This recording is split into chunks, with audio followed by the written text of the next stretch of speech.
So now we're going to have our intergenerational panel discussing the importance of Beyond Borders and also the importance of the Black History Continuum. So I'd like to welcome to the stage Naomi Drummond Leslie, Kalkidan Burke, Chris Thomas, and Mary Louise McCarthy. Also, let me put respect, Dr. Mary Louise McCarthy. So sorry. Feel free to take a seat anywhere, and because everybody is esteemed, I'm going to start reading these bios because people have accolades and the bios can be long.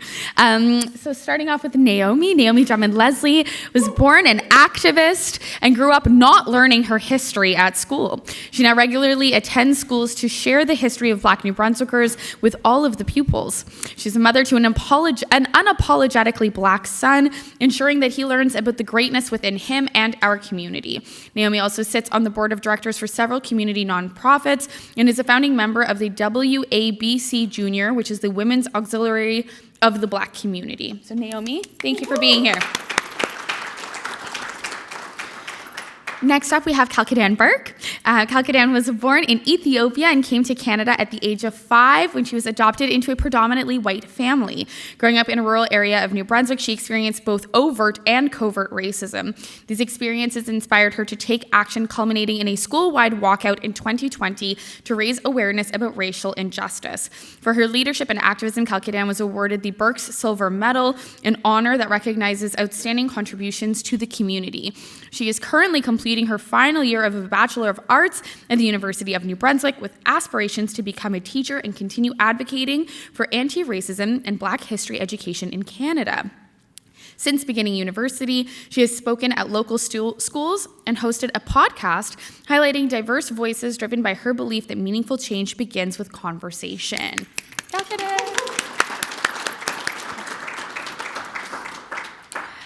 Dr. Mary Louise McCarthy in 2023 was bestowed with the prestigious Queen Elizabeth Platinum Jubilee Medal.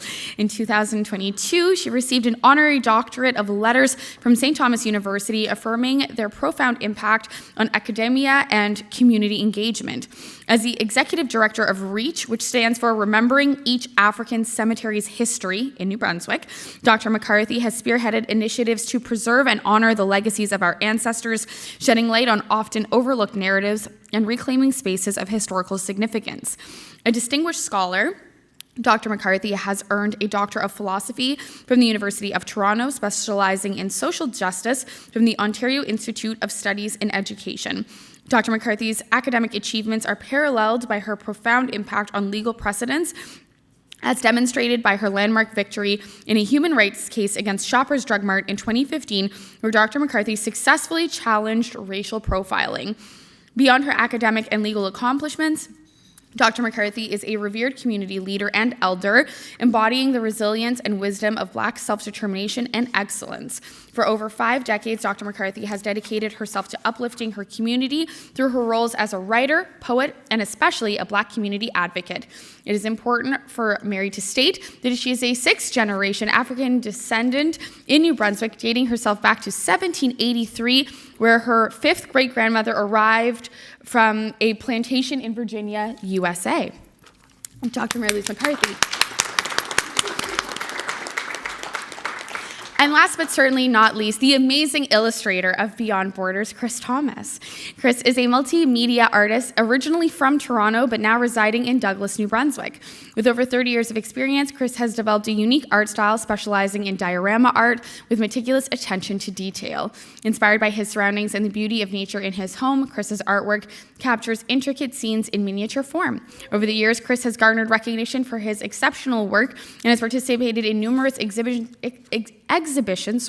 and art events. And as I mentioned, he is the illustrator of Beyond Borders. Chris, thank you for being here. I'm realizing that I don't have my phone to tell the time, so I'm going to ask this question, and then I'm going to go get my phone so I know the time. Before we start, Kalkidan, I'll start with you since you're right here.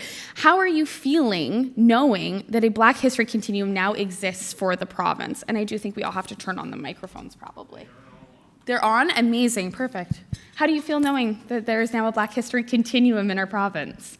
I'm really excited and that the next generation will have this piece of literature to learn about Black history in New Brunswick, because it's something that I didn't have the opportunity to learn when I was in school. So I'm really excited that this knowledge will be passed down.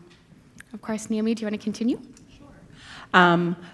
Following with what you said, just that knowledge that it's going to continue for generations and generations, and it's not just kind of us in our rooms telling the stories, it's in the classrooms getting that shared aspect of, it's not just Black history, this is Canadian history, this is New Brunswick's history. Dr. McCarthy? Well, what Kalkidan and Naomi said, ditto, ditto. And yes, I mean, this is so important. I'm so proud of Jen. And it's important that it's in English, too. We worked on other projects and with the French sector. I just want to say that we need to start from K to 12. Mm-hmm. We need to reach every level, and maybe even in, primary school. But this is a good segue. Thank you. Absolutely. And Chris? I didn't have this in school when I was in Toronto, but I have children here, and they have a lot of questions, and it'd be good for them to build some pride and identity. So this will help with that for sure. 100%, thank you. I guess I'll add my 2 cents of my tidbit is I grew up in Moncton and I went to Harrison Tribble High School and Queen Elizabeth School, and this did not exist when I went to school and graduated only but also already 13 years ago. So for me, it's been an honor to work on this and understand this is so important, because Black history is finally being taught, and I'm shocked that it wasn't taught. And hearing about your walkout and your protest and how we've all advocated, it feels a bit like, finally, we are here, and I'm so happy that we are here. I wanted to touch on something that I have experienced in the work that I do and I'm currently doing.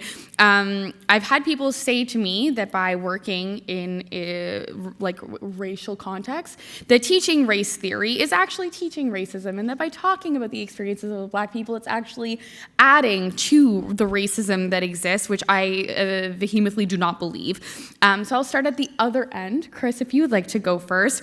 I'd like your opinion on why I assume we all believe that it is incorrect that this book or any racial teachings is actually continuing any racist connotations, and why this curriculum is so important. I guess it will help correct any misconceptions, Yeah. I guess, so that would help in that way, for sure. Absolutely. Mary Louise, what do you think? Does this book contribute in any way, shape, or form to any racism in the community?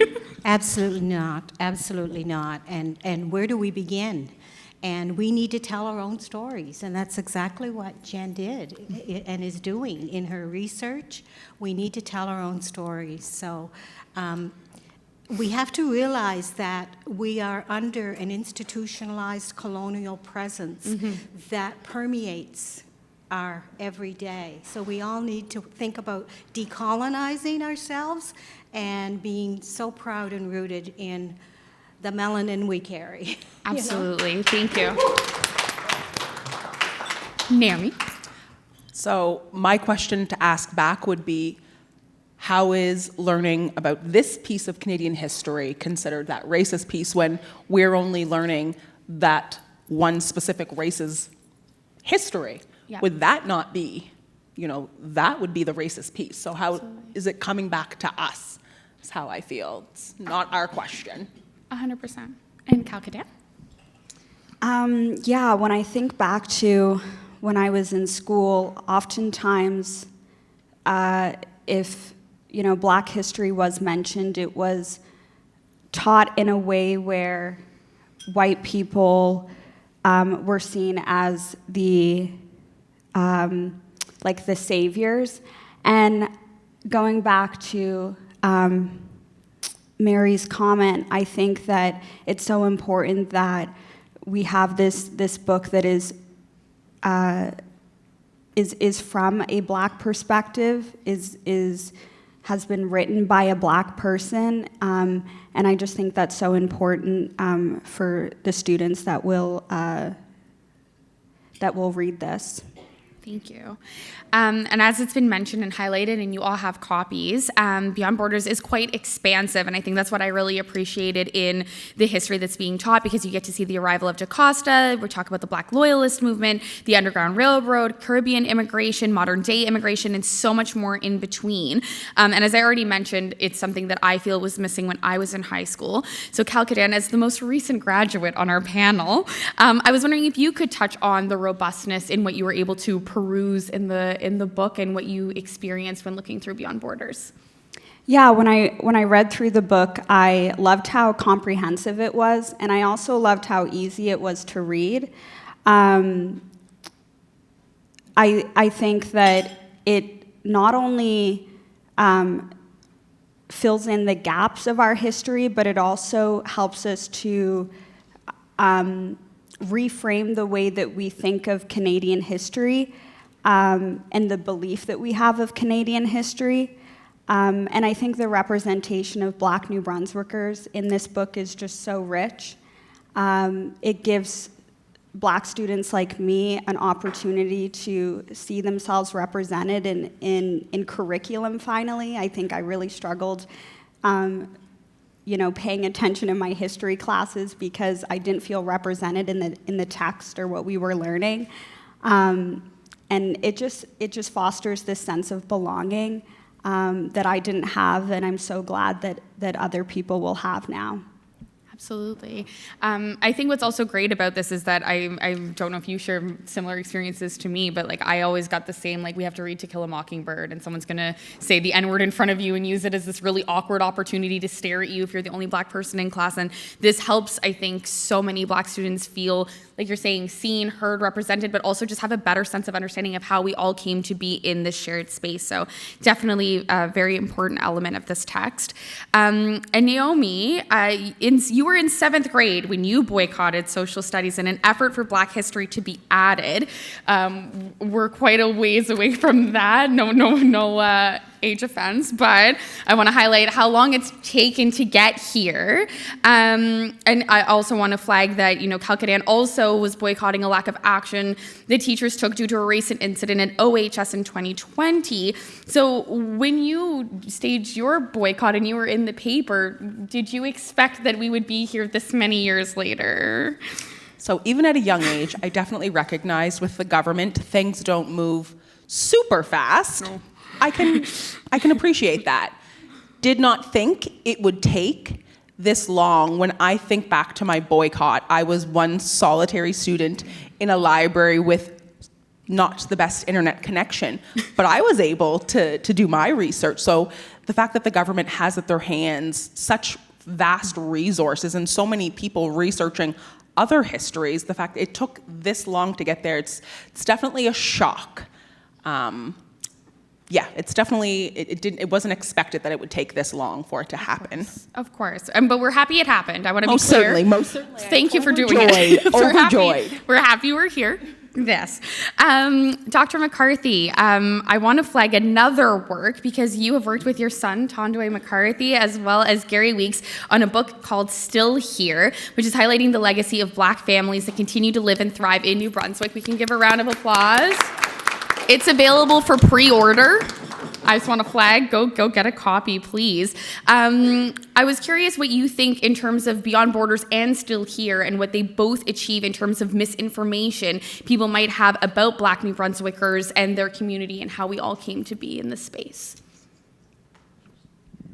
Well, I think Jen's book is so important because it is, as Kalkidan said, it's in everyday language, and the peer group it's focused on is, grades 3 to 8, did I hear? I think so. Is that right, Jen? 3 to 5. 3 to 5. The curriculum, though, is K. The continuum is K to 12, and then the book is 3 to 5. Right. And I think that's so important because even we as adults can easily read through it. It's a resource for everyone. Mm-hmm.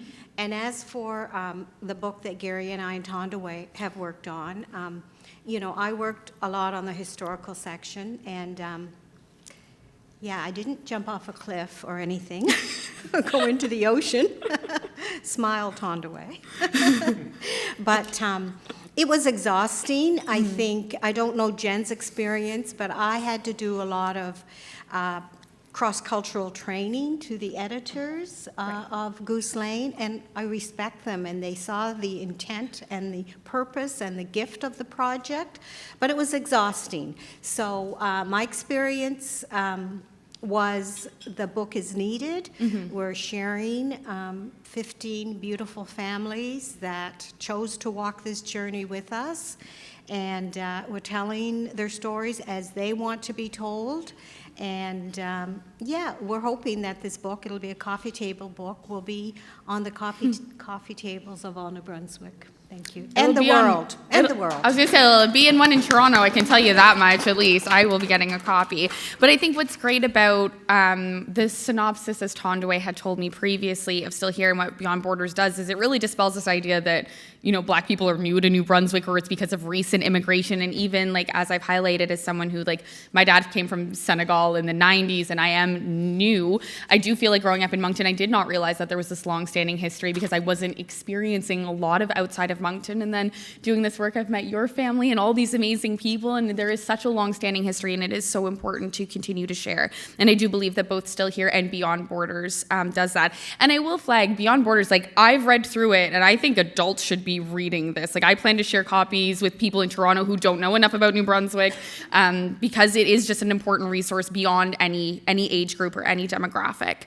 Speaking of Toronto, Chris, you grew up in Toronto, where I now reside, and I've heard many people talk about how Toronto is supposed to be so diverse, and then I also know people who have, you know, been in communities that are extremely white in Toronto and who have had the opposite experience from what I've heard.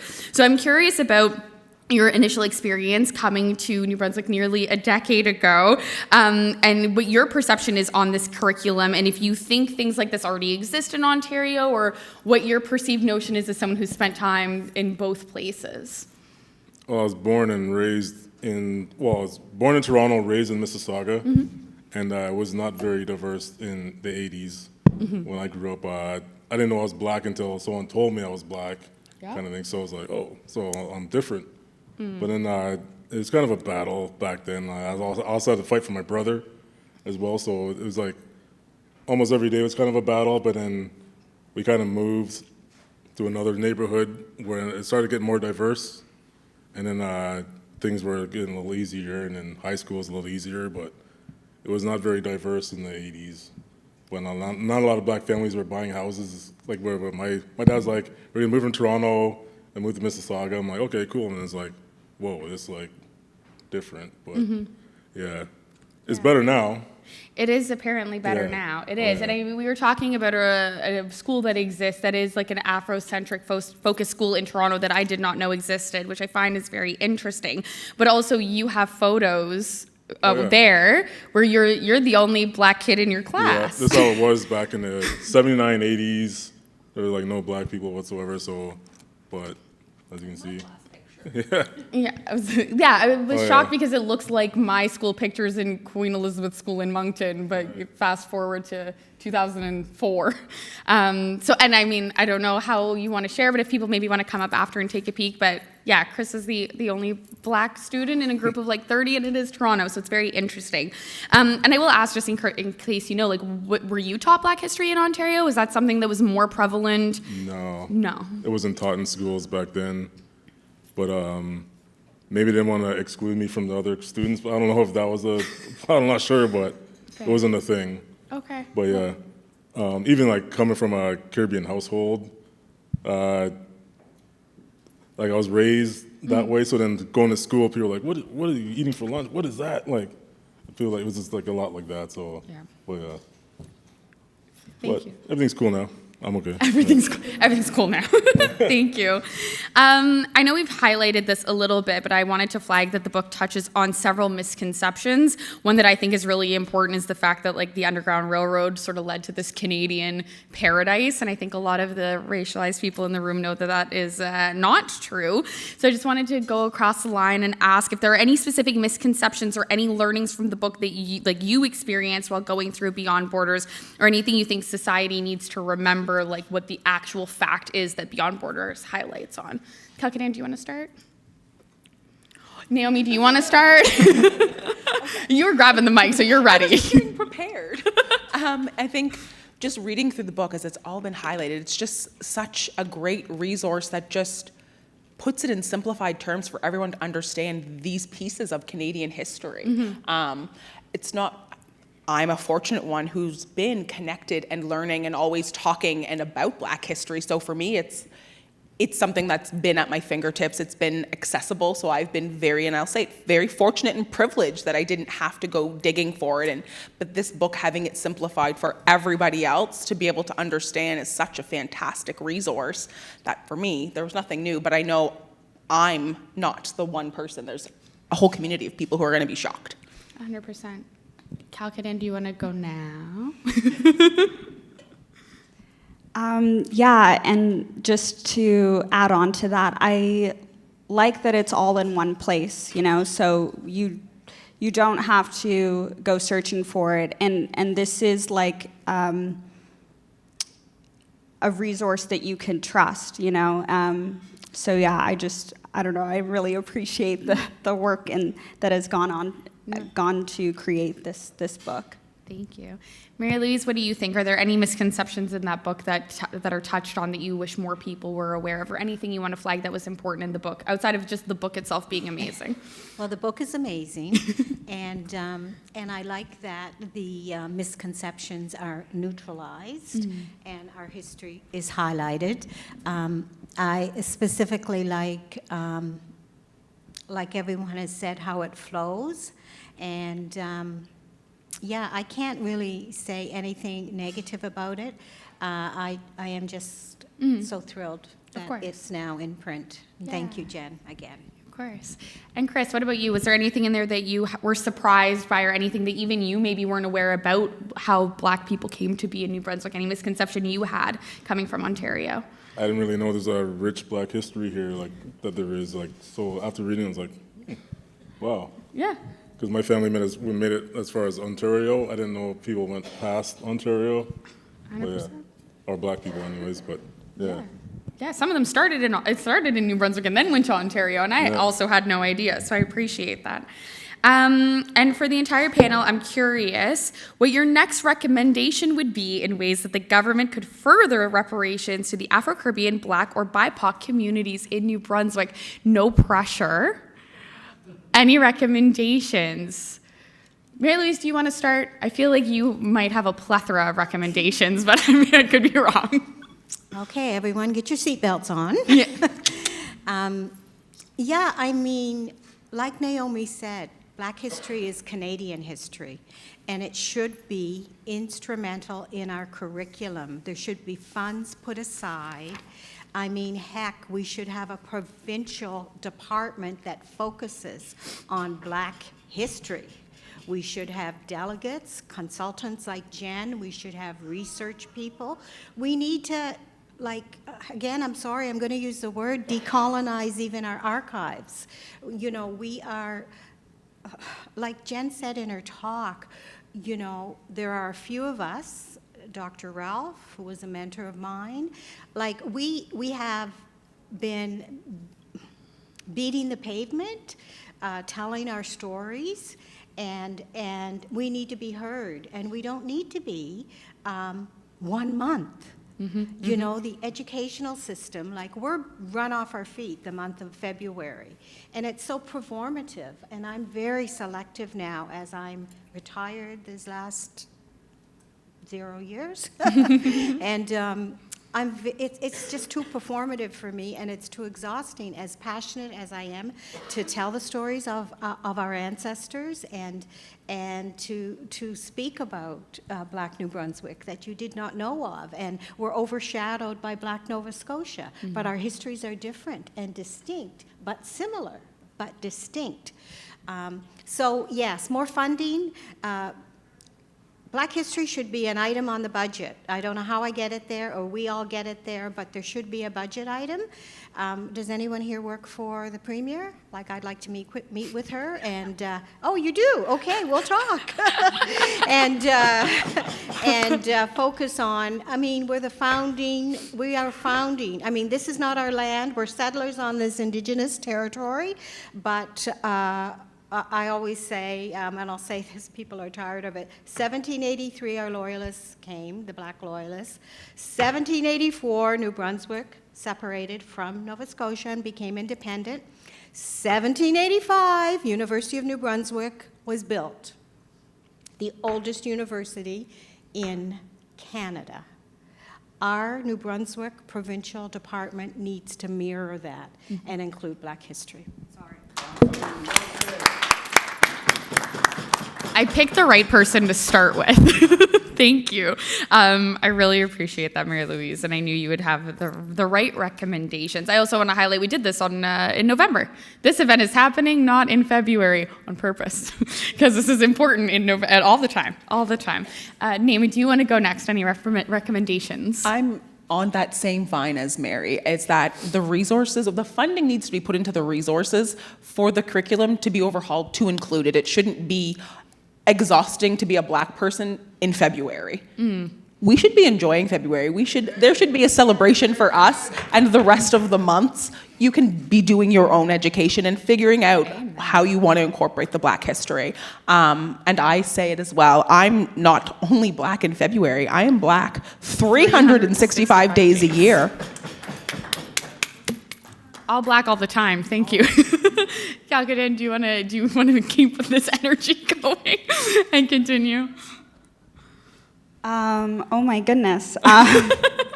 That's very hard to follow up, but yeah, I agree with all of that. I think, I guess when I was a student at Oromocto High School, one thing I really wish was that we had more Black educators. And just more representation amongst the staff. It felt very lonely and isolating not having somebody that you could go talk to, a safe person to talk about, where there could be situations of racism that you were experiencing. So yeah, I guess that would be my recommendation, is to hire more Black educators within the department. I agree, thank you. And Chris? I know, it's a lot to follow up. Let me design more books. More books, more resources. I agree with all of that. Thank you all so much. I will open it up to a Q&A, so I will let people think of either comments or questions that they have. But before, I wanted to end on an increasingly positive note, and this wasn't written down for anybody, but I'd like to ask the panel a couple of thoughts on why it's awesome to be a Black New Brunswicker, because I'm super proud being here today, and I feel so empowered, and I think maybe I'm mirroring a little bit of Kalkidan's experience, where I was not proud to be Black, and I tried my hardest to embrace my white side for so long, and rooms like this make me feel so proud to be who I am, exactly as I am. So does anybody have any words about why they're so proud to be a Black New Brunswicker before I open it up to the room? So think of questions, comments. For me, being a Black New Brunswick and why I'm so proud is because I know I've been fortunate to be told and shown that we were here at the very beginning. My family is part of this beautiful province, so I'm proud to know that I've been here for a long time and that I get to continue to be here and I get to share my story. So that's something that I'm proud of as a Black Canadian, Black New Brunswicker, is that piece of history that I know flows through me and is going to continue. Amen. Mary? Yes, I'm very, very proud too. I come from a multi-generational family. I'm one of 9. My mom was one of 13. So at one point I had 3 grandmothers, and it just I was rooted in such Black richness and heritage, and I want every child and every descendant to feel that. And I guess that's why I take the platform on, because I see so many children that have lost their identity or struggling, and I would like to somehow, like metaphorically, do a blueprint so that every Black child can feel rooted and proud of who they are. Thank you. Kalkidan, Chris, final thoughts, either of you? Why are you proud to be currently rooted in New Brunswick and Black? We'll put the asterisk. I guess I love introducing my wife's family to delicious food and spices. Yeah, and amazing. Seasonings, and yeah, I guess that's it. Thank you for doing the hard work. Thank you. And Kalkidan. Yeah, so like as Hillary introduced me, I was adopted into a white family, and I think that growing up in rural areas of New Brunswick, I'm not sure all the time that I felt super proud to be Black or to claim my Ethiopian heritage. But, you know, my parents have been such a huge inspiration to me, and they've helped me to be confident and to take up space. I'm gonna get emotional. So, yes, thank you. Thank you. Now I'm emotional too. We're just going to keep crying every 30 minutes, a little tear. Are there questions or comments? I will steal a microphone and run around the room so everyone can hear. If anyone wants to raise a hand or stand up. I knew you were going to be the one. Yes. I'm on the way, although I know you're loud. Thank you. Thank you to everybody. So as we're here today with the book representing us, still here representing us, we had the Black Atlantic Musician radio station playing our music at this event. I was wondering from the stage, is there any New Brunswick or currently residing Black artist in New Brunswick musically you'd like to share with the crowd so maybe we could look them up and listen?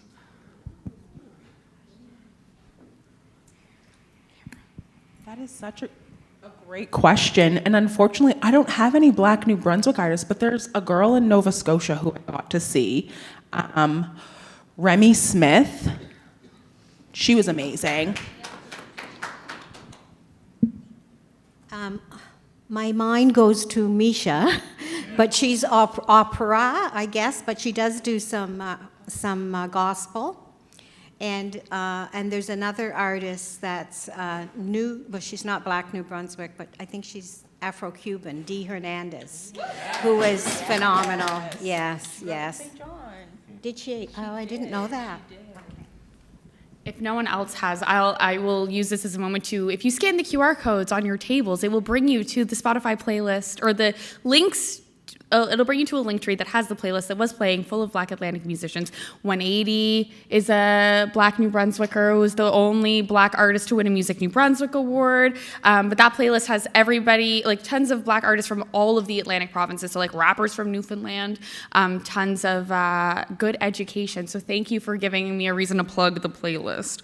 I appreciate it. Also highlight Eric Claiborne, over 10 albums, Fredericton, Yeah, Sea Dread. mentions real stuff in his lyrics. Yeah. Eric Claiborne. Amazing. I love that now we're just sharing. Oh, Monarch as well from Fredericton. Amazing. I've been working with him. Amazing. as well. Thank you. Anyone else? Oh, I see two. I'm going to go here first, and then I'm going to go to you.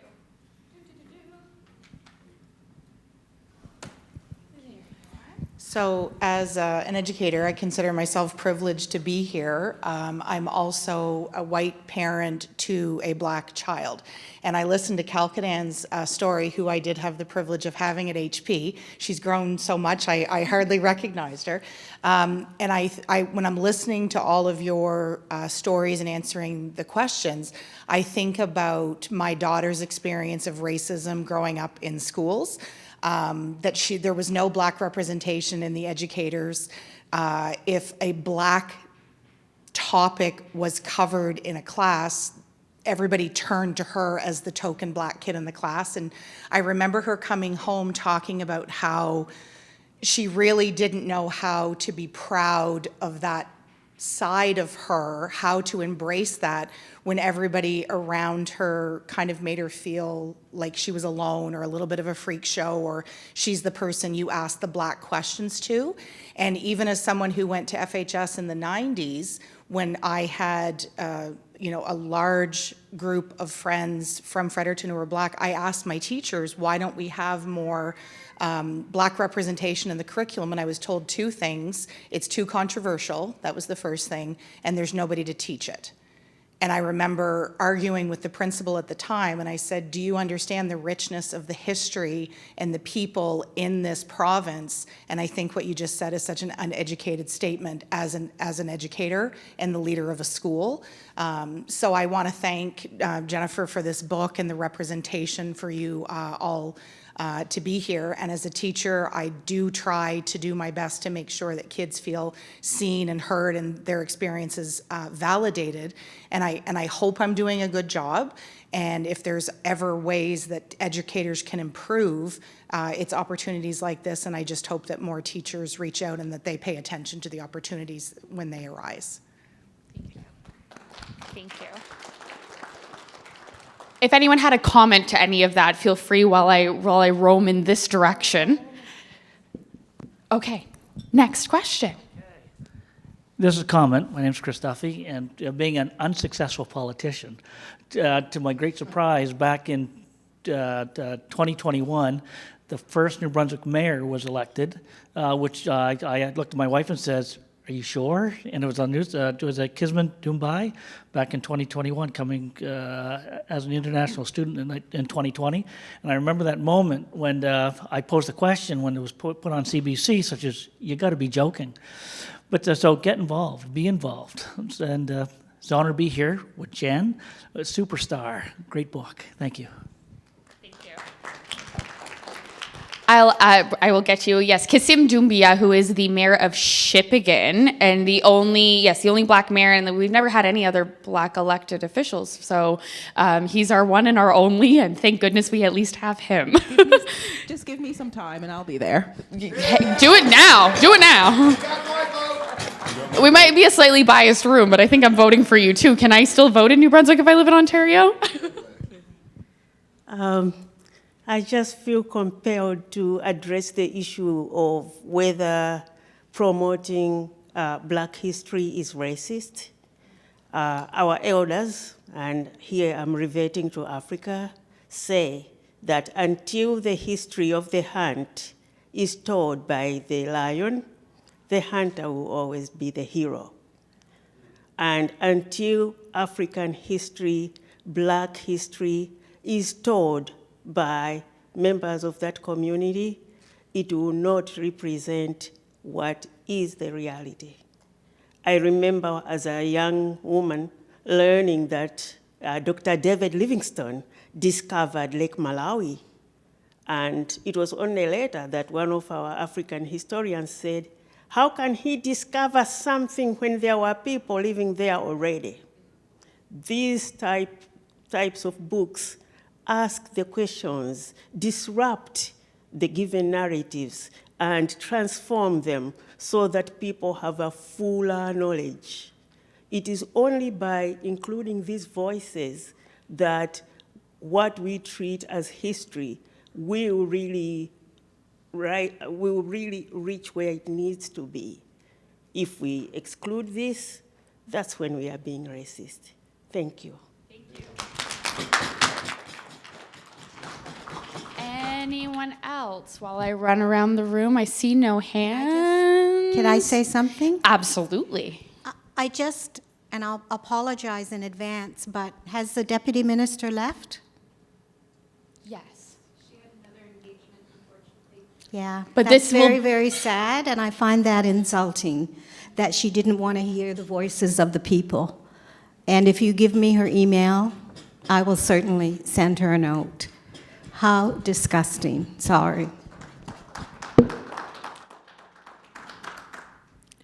Well, we're going to end it there. That's a perfect ending. Feedback, because we will let her know for sure. it is important feedback. That is also why this is being recorded for posterity, because everyone can be sent everything that was said here today via email, or like if there's an elected official you want to hunt down. This is a Hillary LeBlanc personal statement, but please feel free to send this along. But I want to thank all of you so much for your time on the panel, for the work that you're doing behind the scenes, for the advocacy that you're doing, for the illustrations of this beautiful book. You are all people I very much look up to and like adore so much. So thank you so much for being here on this panel. A round of applause for everybody over here.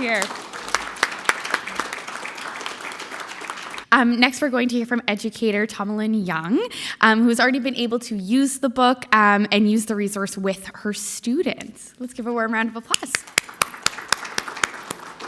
This is so important, so I am happy to be standing here to be talking about my experience with this resource. So my name is Tomalyn Young. I've been an educator in Anglophone South for the past 11 years. I recently completed my graduate studies with St. FX in culturally relevant pedagogy. In this program, we looked at ways in which we as educators must be providing equitable learning for all of our students, especially those coming from historically marginalized communities. We looked at ways of creating identity-affirming learning spaces, as well as ways of teaching through strengths-based, anti-racist, and anti-oppressive lenses.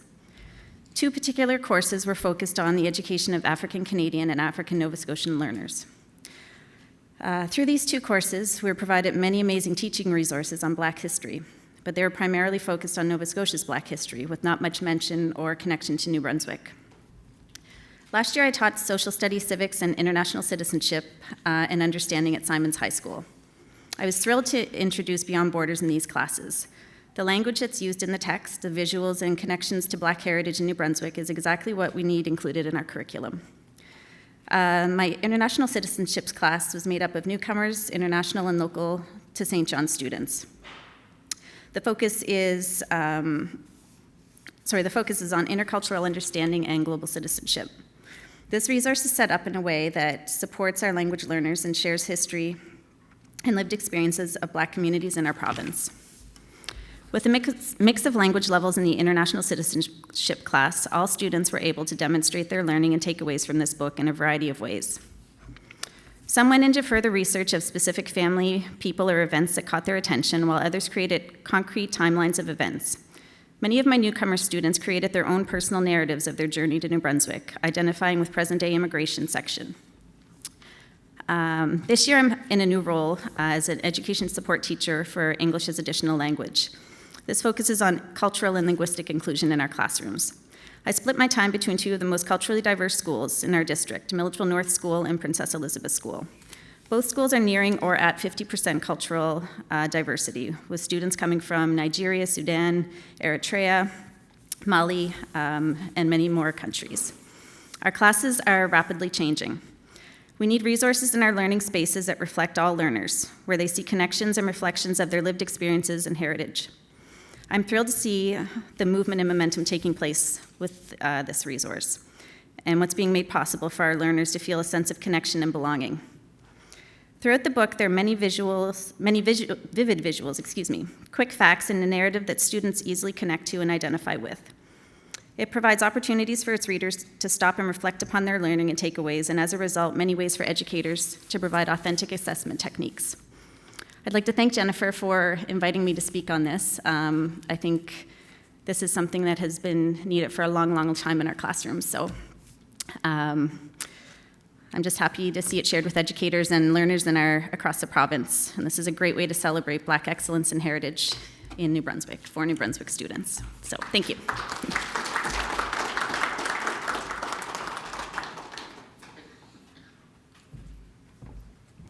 Thanks so much, Tomalyn. Next, we're going to hear from Father Naheim Allah, who contributed to narrating the book. If you want to come on up.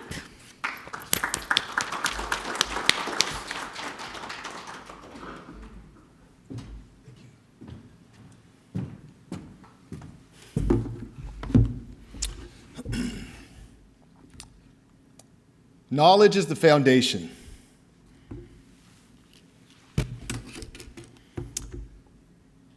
The foundation of Black History Month in Canada, from Carter G. Woodson's book, The Miseducation of the Negro, a must for libraries, homes, and schools, to one of our champions of creating that heaven here on earth, the great Rosemary Sadler, is part of this legacy that we are continuing to build and bring into existence beyond the borders of that doctrine of discovery. Understanding is seeing things as they are and not as they appear to be. The legacy and the memories that we choose to preserve are the pruning and cultivating of culture. This form of culture farming is removing the chatter from within our head, rising above the social oblivion, and preserving our legacy, collectively tending to our roots by teaching the WABCs of life and further endowing knowledge of self. O Canada, the UNIA, Rocky Jones to your dome, Sir Wilfrid Laurier. We had the CHL, the Black Ice Well, Ice Queen Georgina Alouette. I'll say it with a smile, with Frederick Douglass, don't you know? Or Frederick Douglass and Eddie Bannister with the writing on the wall. Yeah, I'm black and I'm loyal, but I'm not loyal to the British. Magnetic, Boca Negros, the stump minister business. I'm going to stick to my vision. In essence, the Creole blessings. Freetown flexin', Trelawney, the freeman weapons. Freetown, Black Moses Atlantic, but Africville stayed planted, made a nation here, a name, and their flag be planted.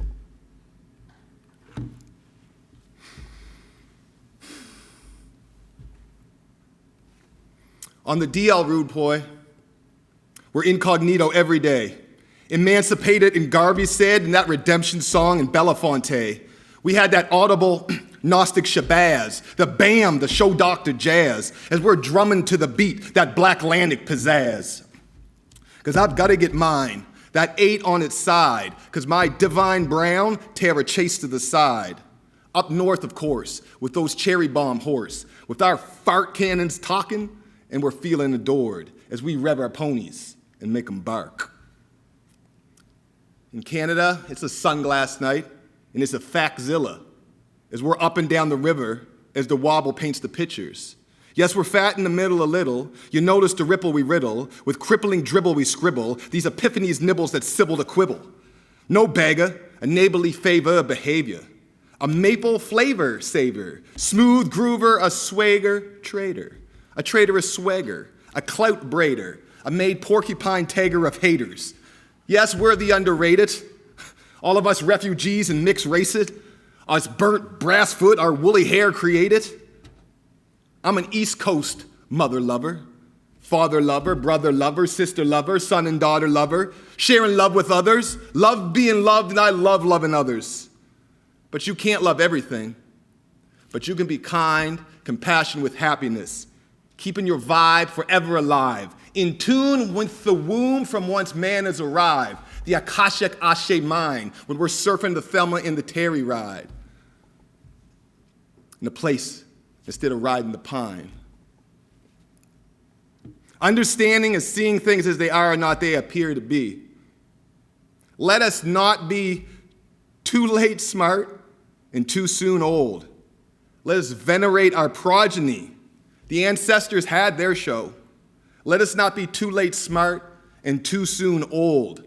This legacy will show and prove when we birth and immaculate more. I am Father Naheim Allah, representing the Black Rose Nation. And I thank all involved in front and to the farthest ripple of influence in this project, in its valuable return on investment through the cooperative culture farming.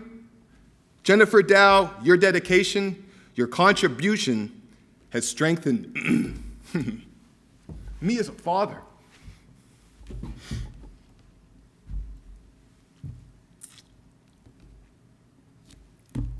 and strengthened our school system.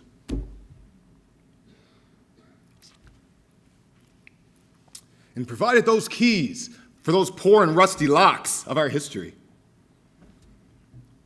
Peace, health, success, smiles, and belly laughs.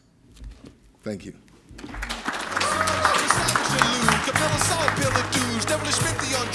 So family forgive, it's that savage of me that I've shown to you.